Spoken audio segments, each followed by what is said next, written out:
नमस्कार। आप सभी का हमारे चैनल जय गुरुदेव उत्तराखंड में एक बार फिर से बहुत बहुत स्वागत है। आज का शीर्षक आप सभी ने पढ़ ही लिया होगा, तो आइए बिना समय व्यर्थ किए हुए लेकर चलते हैं आपको आज के अद्भुत विशेषांक की ओर।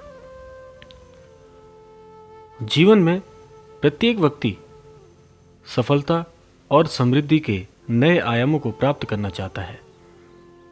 हम में से सभी जन यह चाहते हैं कि हमारा हर दिन पहले से बहुत बहुत बेहतर हो, और इसके लिए हम काफ़ी परिश्रम भी करते हैं। लेकिन क्या होता है जब काफ़ी परिश्रम करने के बाद भी सफलता हाथ नहीं लगती?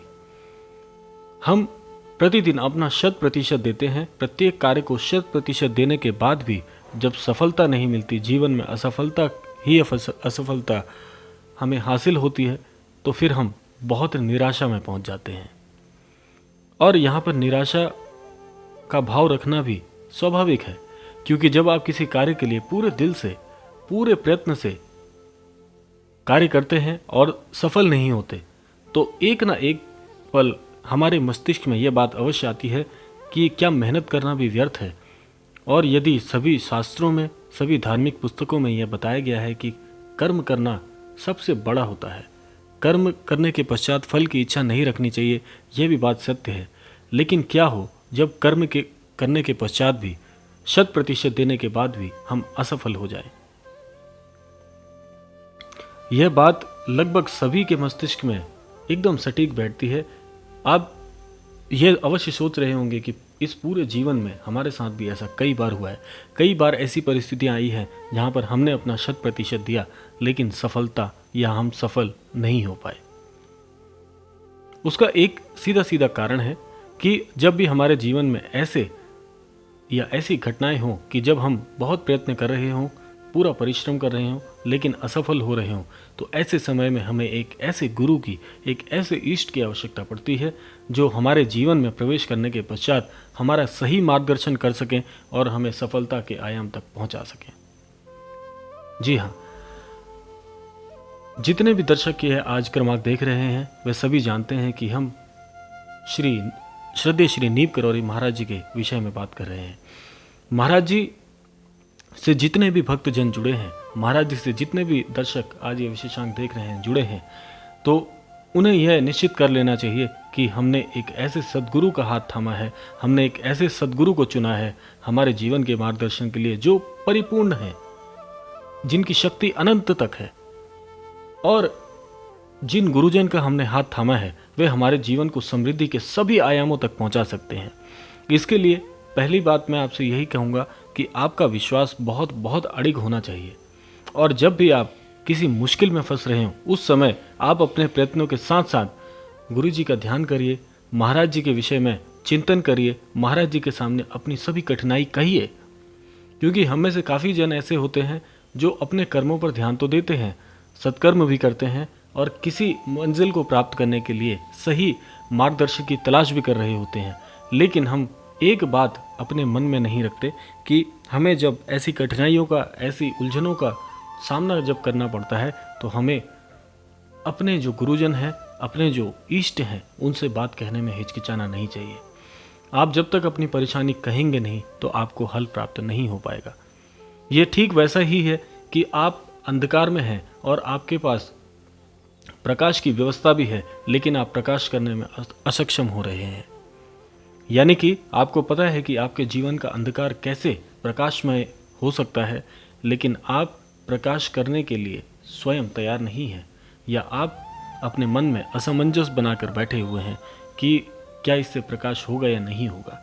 इसीलिए पहली बात मैं आप सबको यही कहना चाहूँगा कि जितने भी दर्शकों ने, जितने भी जो हमारे भक्तजन हैं, जिन्होंने गुरु जी का हाथ थामा है, जिन्होंने गुरु जी पर विश्वास जताया है, वह अपने इस विश्वास को अटल रखें। आपका विश्वास अडिग होना चाहिए। यदि आपका विश्वास अडिग है, तो आप जीवन में कभी असफल नहीं हो सकते। महाराज जी अपने भक्तों पर कृपा कैसे करते हैं, इसके कई माध्यम हैं।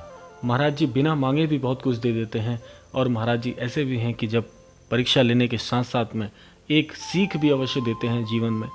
महाराज जी परीक्षा इसलिए भी लेते हैं क्योंकि महाराज जी आपको जीवन में चलने की सही राह दिखाना चाहते हैं। कई बार बहुत से दर्शक हमें प्रतिक्रिया स्वरूप में बताते हैं कि हम काफ़ी समय से महाराज जी से जुड़े हुए हैं, लेकिन हमारे जीवन में कोई चमत्कार नहीं हुआ, महाराज जी ने कभी हमारे जीवन में उजाला नहीं किया। ऐसी शिकायतें अवश्य रहती हैं और ये रहेंगी भी। शिकायत करना हम सभी का स्वभाव है, लेकिन शिकायतों पर ही ध्यान देना, शिकायतों को ही सदैव कहना भी गलत है, क्योंकि इससे एक बात तो तय हो जाती है कि आपका विश्वास अडिग नहीं है। जब तक आप अपने इष्ट पर, अपने गुरुजनों पर विश्वास नहीं रखेंगे, आप अटल विश्वास नहीं रखेंगे, तो आप चिंता मुक्त कभी नहीं हो सकते हैं, क्योंकि अविश्वास ही सबसे पहला कारण होता है असफल होने का।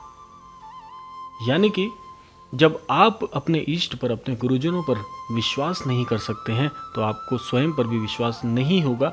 यह आप खुद अपने भीतर झांक कर देख लीजिए। और जहां पर आपको किसी प्रकार की शंका है, किसी प्रकार का आपके मन में विरोध है, उस विरोध को भी प्रकट करने के लिए आपको इष्ट के सामने, गुरुजनों के सामने जाना होगा। इसीलिए आपके मन में कोई प्रभाव है, किसी प्रकार की कोई कुंठा है, वह आप अवश्य ईश्वर के समक्ष रखिए, महाराज जी के समक्ष रखिए। निश्चित तौर पर आपका भाग्य बदल जाएगा।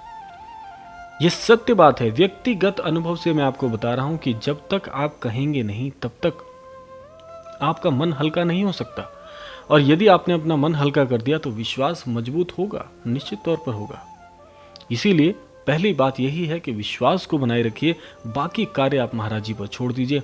मैंने आपको इस विशेषांक के प्रारंभ में एक बात कही थी कि जिस इष्ट का, जिस गुरु का आपने हाथ थामा है, जिस पर विश्वास जताया है, वह अनंत परिपूर्ण है, परिपूर्ण है। आपको सब कुछ प्रदान कर सकते हैं, लेकिन आपको कब क्या प्रदान करना है, किस प्रकार से, किस माध्यम से प्रदान करना है, यह उन्हीं के हाथ में है। और वो उसको उसी सही समय पर आपके जीवन में उपलब्ध कराएंगे जब आपको उसकी सबसे ज़्यादा ज़रूरत होगी।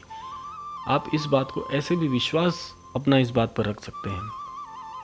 दूसरी बात है कि यदि आपका विश्वास जब अटल रहता है, जब आपको लगता है कि महाराज जी के सामने हमने सब कुछ कह दिया है, अपनी सारी व्यथा उनको बता दी है, उसके बाद आप बिल्कुल निश्चिंत हो जाइए। जीवन में अपने कार्य को उसी प्रकार से करिए जैसे आप पहले कर रहे थे। आप निश्चित तौर पर यह पाएंगे कि आपका भाग्य बदल रहा है। महाराज जी भाग्य बदलने वाले ही तो हैं, किस्मत को बनाने वाले महाराज जी हैं, किस्मत को बदलने वाले महाराज जी हैं। लेकिन एक बात का आपको ध्यान रखना है कि जब तक आप उनसे जुड़ेंगे नहीं, जी हाँ, मैं इसको ऐसे ही कहूँगा कि जब तक आप जुड़ेंगे नहीं, यानी कि आपके मन में अगर महाराज जी से जुड़ने के पश्चात अगर अविश्वास है, तो इसका मतलब आप पूरी तरह से महाराज जी से जुड़ नहीं सके हैं। जुड़ने का आशय है कि महाराज जी पर विश्वास आपका अटल होना चाहिए। किसी प्रकार की मन में शंका आ गई तो समझ लीजिए आपकी भक्ति, आपकी श्रद्धा अपूर्ण है। उसको पूर्ण करने के लिए विश्वास की चाबी आपको अवश्य लगानी होगी, तभी जाके संबंध मजबूत होगा। इसीलिए आज के इस विशेषांक को यहीं पर हम छोड़ते हैं। इसी विशेषांक पर आगे भी चर्चा करेंगे, इसको क्रमशः हम आगे और भी इस विषय पर बात करेंगे। तो इसीलिए आज के इस विशेषांक में आपको यही कहना चाहूँगा कि इस विश्वास को टूटने मत दीजिए। जो विश्वास आपने बना के रखा हुआ है उसको दृढ़ करिए। उस विश्वास के ऊपर आप इतना विश्वास कर लीजिए कि जो भी हो रहा है, जो भी आपने महाराज जी के सामने कहा है, वह अब पूरा होने वाला है। बस उसकी प्रतीक्षा करिए और आपके जीवन में सफलता स्वतः आनी प्राप्त हो जाएगी। सारे कष्ट आपके हर लिए जाएंगे। हनुमान जी स्वयं कष्ट भंजन है और महाराज जी हनुमान जी का मुख्य स्वरूप है। इसी विश्वास के साथ, इसी कामना के साथ कि आपका जीवन मंगलमय हो जाए, आज के इस विशेषांक से विदा लेते हैं। मिलते हैं अगले क्रमांक में। तब तक के लिए जय श्री राम, जय गुरुदेव, जय उत्तराखंड।